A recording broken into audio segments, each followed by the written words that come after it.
Keterangan-keterangan dari Tuan Guru rasanya memang cukup menyenangkan dan cukup merasa diterima oleh hati nurani kami masing-masing. Tapi ada sedikit kira-kira kan tentang pernikahan Adam dan Hawa. Pada waktu pernikahan Adam dan Hawa di surga itu dinikahkan oleh Allah SWT. Tapi nikah yang kedua, tadi keterangan guru, di mana dan kapan kira-kira kan waktunya pernikahan itu dilaksanakan. Inilah yang menjadi tanda tanya dalam hati nurani kami. Maka untuk ini dapatlah hendaknya Tuan Guru menjelaskan yang seluas-luasnya kepada kami supaya menjadi ilmu juga kepada kami. Sekian dan terima kasih. Assalamualaikum warahmatullahi taala wabarakatuh. Waalaikumsalam warahmatullahi wabarakatuh. Apa bertanya, kalau dulu Nabi Adam dan Siti Hawa dinikahkan oleh Allah, maharnya apa? Salawat Nabi. Kenapa salawat Nabi? Karena Muhammad Rasulullah itulah raja-rajanya manusia. Bagi manusia yang sudah menjadi Rasulullah, ya sudah kembali ke rajanya. Ya diutus Allah, disuruh Allah, dirasuli Allah, menjadi khalifah Allah, tidak menjadi rasulnya hawa nafsu, tidak jadi utusan hawa nafsu, tidak jadi pesuruh hawa nafsu. Maka dari itu dilambangkan Muhammad Rasulullah, manusia yang sudah kembali kepada hakikat diri sejatinya yang tak ada. Yang ada hanya Allah. Itulah yang dimaksud pernikahan antara Adam dan Hawa. Apa? Ketika kita diciptakan Allah dari tanah. Ketika Adam diciptakan dari tanah sampai kita ini cukuplah kita aplikasi di dalam cerita secara syariatnya, kita aplikasikan secara hakikatnya. Kapan kita menikah dengan Sang Pencipta? Kapan kita bersatu dengan Sang Pencipta? Kapan kita bertauhid dengan Sang Pencipta? Kapan kita ahad dengan Sang Pencipta? Kita kawin, bahasa kasarnya begitu. Kita nikah, kita bersama-sama dengan Sang Pencipta, ahad, tauhid, esa. Kapan? Ketika kita belum ada. Ketika kita masih gaib. Ketika kita masih Adam yang wujud, yang hidup, yang nyata hanya Allah. Itulah yang dimaksud tadi. Pernikahan maknanya nyatu, esa, ahad. Itu maknanya pernikahan. Ini beda. Pernikahan secara syariat sama hakikat beda. Kalau syariat kan mandeng-mandeng raga, Pak. Kalau syariat mandeng-mandeng badan. Ya, tidak nyucuk, maksudnya tidak nyambung. Karena yang kita pertuhankan selama ini selain Allah. Yang kita wujudkan selama ini selain Allah. Yang kita Tuhan-Tuhankan di hati kita selama ini selain Allah. Tuhan kita selama ini banyak. Tanggungan cucian banyak Tuhannya. Tanggungan utang banyak Tuhannya. Banyak Tuhan di dalam hati kita. Tuhan kita bukan Allah selama ini. Apa yang tercover di dalam hati kita, semuanya itu Tuhan-Tuhan yang kita berhalakan selama ini. Kita salah Tuhan. Nah, kenapa salah Tuhan? Kita tersesat. Jadi hawanya tersesat, dipisahkan oleh Adam. Jadi pertemuannya nanti dipertemukan lagi, dikawinkan lagi ketika manusianya baiat. ketika manusianya sudah rela ridho kembali kepada hakikat sejati manusianya yang tak ada. Ketika kita sudah rela ridho kembali kepada hakikat diri manusianya yang tak hidup, tak kuasa, tak bisa apa-apa. Hanya Allah yang membisahkan apa-apa. Muhammad, bukan kamu yang lempar, aku yang lempar. Inilah tanda Muhammad sudah ahad dengan Tuhannya, sudah ketemu. Ketika kapan? Ketika saat ditunjuk jadi Rasulullah. Jadi tidak jadi rasulnya dirimu lagi, tidak jadi rasulnya hawa nafsumu lagi, tapi jadi Rasulullah, hati yang selalu lillahi ta'ala. Itulah pernikahan secara hakikatnya. Manusianya kembali ke alamnya tiada, Allah kembali menjadi pencipta dan penguasa makhluknya. Itulah yang dinamakan pernikahan apa? Jadi bukan ala syariat lagi. Ya kan? Kalau kita ala syariat tidak nyambung di Al-Quran. Karena Al-Quran itu bahasa yang indah. Al-Quran itu bahasa kiasan yang maha indah. Yang hanya Allah yang tahu. Jadi jangan anggap saya yang tahu. Kalau tidak ada urip, apa bisa menerangkan ini? Ya hanya Allah yang tahu, ya kan? Bila Abdul Halimnya jadi raja di sini, ya tidak diberitahu oleh Allah. Karena Abdul Halimnya sudah lama rela ridho kembali kepada Allah. Bahwa Halim ini diadakan Allah, diwujudkan Allah, digerakkan Allah, dihidupkan Allah. Maka Allah selalu allamal insana ma lam ya'lam. Allah akan memberitahukan kepada manusia apa yang belum diketahuinya. Syaratnya apa? Jadi hamba Allah dulu. Jangan jadi musuhnya Allah. Kita selama ini kan jadi musuh Allah. Yang berpura-pura jadi hamba Allah, tapi sejatinya jadi musuhnya Allah. Apa kira-kira paham apa? Jadi pernikahan itu maknanya jadi ketemunya kesadaran kita kepada Tuhan yang menciptakan diri kita, Pak. Itulah yang dinamakan pernikahan secara hakikatnya. Jadi tidak usah ngundang tamu, tidak usah buka terop, tidak usah uang apa. Cukup kita pasrah hati, babakan hati. Kenapa? Karena Allah tidak memandang wajah dan hartamu. Allah tidak memandang ilmu dan amalmu. Allah tidak memandang laku-lakumu. Allah tidak memandang nasab-nasabmu. Allah tidak memandang turunan-turunanmu. Baik kamu turunan Nabi pun tidak dipandang oleh Allah. Allah hanya memandang hatimu. Yang menjadi Tuhan, yang menjadi Raja di dalam singgasana hatimu itu siapa? Dirimu apa aku, kata Allah. Itu yang dipandang. Meskipun anaknya Nabi, tapi di dalam hatinya masih merasa mulia kemanusiaannya. Dia bukan hamba Allah. Terputus dari talinya Allah. Bukan keluarga itu. Bukan ahlilah. Jadi yang dimaksud ahlilah, yang dimaksud turunan Rasulullah itu yang hatinya persis seperti Rasulullah. Itulah turunan Rasulullah secara hati. Meskipun badannya turunan Rasulullah, apa bedanya dengan tanah ini? Sama. Saya dari tanah, Anda dari tanah, sama. Asalnya sama. Yang membedakan imannya. Iman di hatinya. Nah, jadi jangan cari mulia lagi di dunia ini. Kita disuruh sholat, disuruh ibadah. Hakikatnya tidak cari kebanggaan. Tapi di dalam sholat dan ibadah kita diajari mati.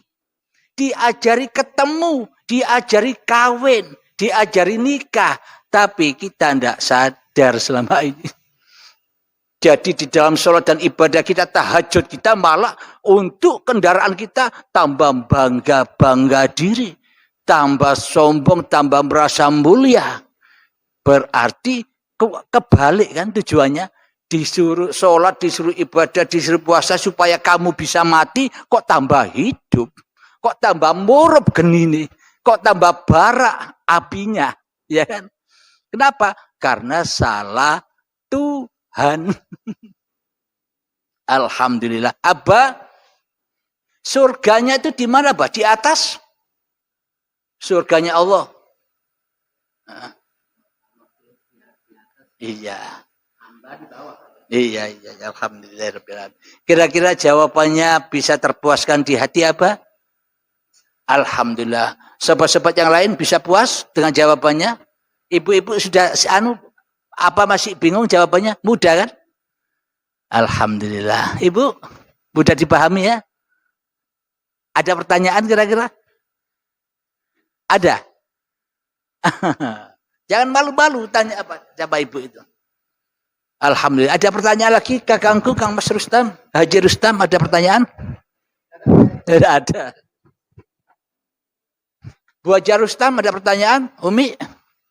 Bu Haji Yayu ada? Iya, alhamdulillah. Kira-kira ada pertanyaan lagi apa? Enggak apa-apa, Pak. Dilanjut, Pak. Ini, Pak.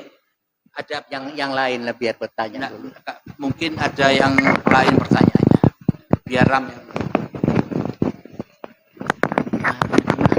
Iya, langsung aja. Langsung aja. Enggak. Kira-kira apalagi yang mengganjal jadi apa? Surga di mana sih?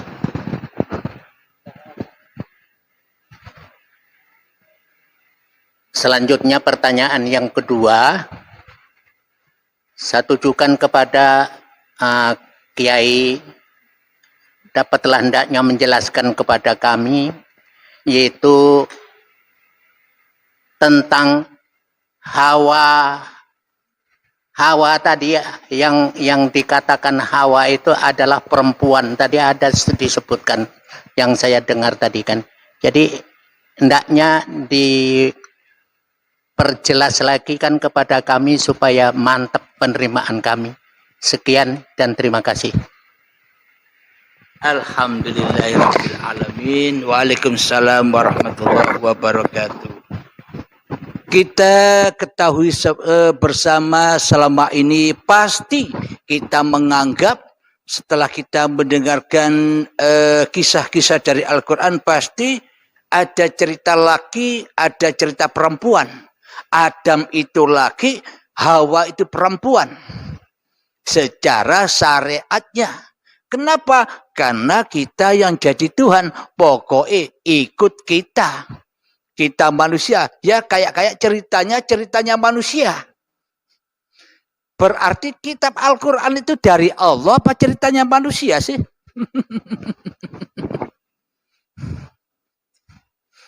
Tapi selama ini seolah-olah kita memahami Al-Quran ala manusia. Jadi disosok-sosokkanlah cerita-cerita itu. Adam sendiri, Hawa sendiri, malaikat sendiri, setan sendiri, iblis sendiri. Banyak perannya. Tapi yang berperan di semua itu ya uripe Allah. Kalau tidak ada uripe Allah, tidak ada Adam, tidak ada Hawa, tidak ada malaikat, tidak ada setan, dan tidak ada manusia. Alhamdulillahirabbil alamin. Jadi memang lumrahlah bagi kita manusia pahamnya ya paham manusia, Al-Qur'annya ya Al-Qur'an manusia.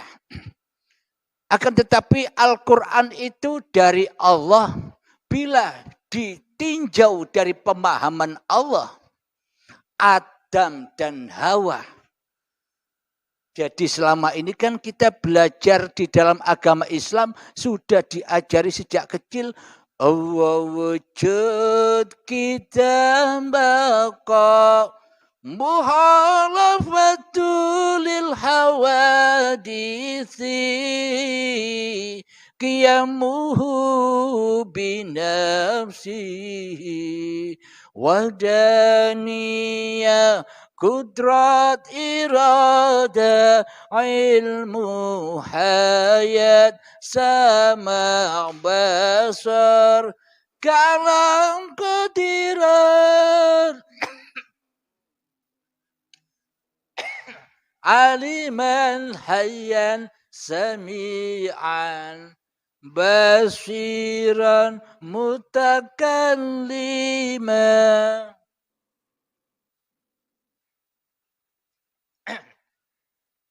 Yang pertama, Allah wujud. Wajib bagi Allah itu wujud. Ya kan? Sudah kita pelajari bersama. Kebalikan sifat muhalnya Allah apa? Adam. Adam artinya ya tidak wujud. Tidak ada. Tapi selama ini posisi kita jadi Allah apa jadi yang tidak ada? Di dalam hati kita selama ini kan kita yang merasa wujud, kita yang merasa ada, kita yang merasa nyata. Berarti selama ini kita tidak sadar telah mengadamkan Tuhan. Telah mentiadakan Tuhan. Telah menggoibkan Tuhan. Tidak mentuhankan Tuhan yang menciptakan kita. Tapi kita jadi Tuhan sendiri. Kenapa terpisah antara Adam dan Hawa? Karena sang Hawa memilih menjadi Tuhan daripada menjadi Adam. Akhirnya pisah, cerai. Firok karena beda paham. Hawa nafsunya dilambangkan perempuan ini kalau diluruskan akan pecah karena tulangnya bengkok. Maknanya selalu cenderung ke dunia. Jadi maknanya Hawa itu ya sama. Laki perempuan ya Hawa. Secara syariatnya kan begitu. Tapi secara hakikatnya Hawa itu ya manusia yang masih menjadi Tuhan di hatinya. Pasti cinta kepada dunia daripada cinta kepada Tuhan yang menciptakan dunia. Jadi maksudnya Hawa itu apa? Hawa nafsu itu kan dimiliki oleh laki dan perempuan apa? Itu yang dimaksud Hawa. Hidup itu laki apa perempuan? Tapi hidup menghidupi laki dan perempuan, ya itulah Hawa. Yang selama ini ngaku-ngaku jadi Tuhan tapi ra kroso.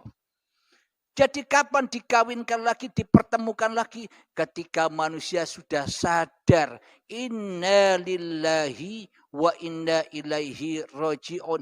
Ketika manusia sudah sadar dari mana ia datang dan sadar kemana ia akan kembali.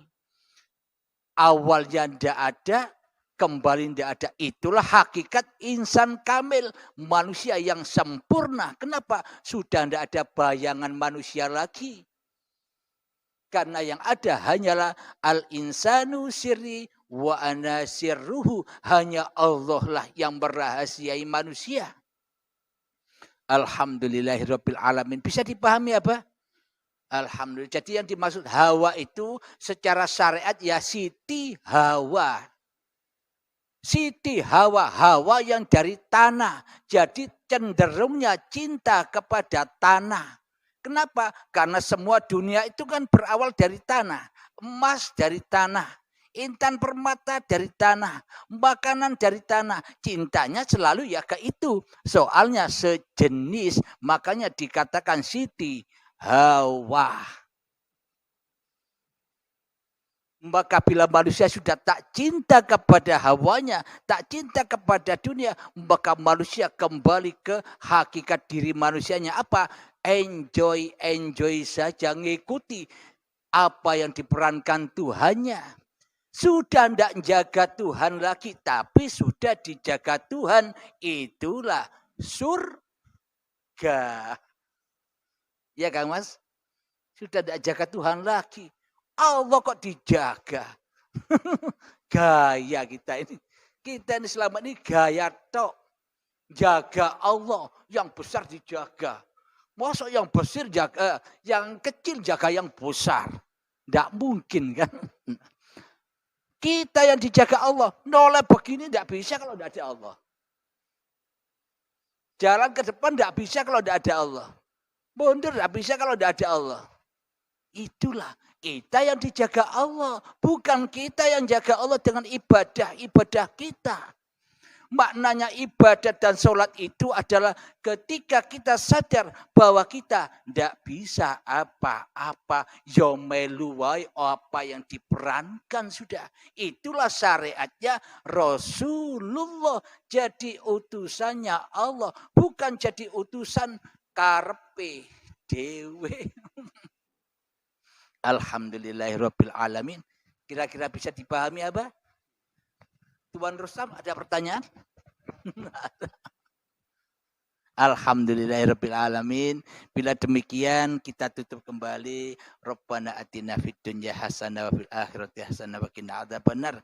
Sallallahu alaihi wasallam Muhammad wa ala alihi wasallam. Walhamdulillahirabbil alamin.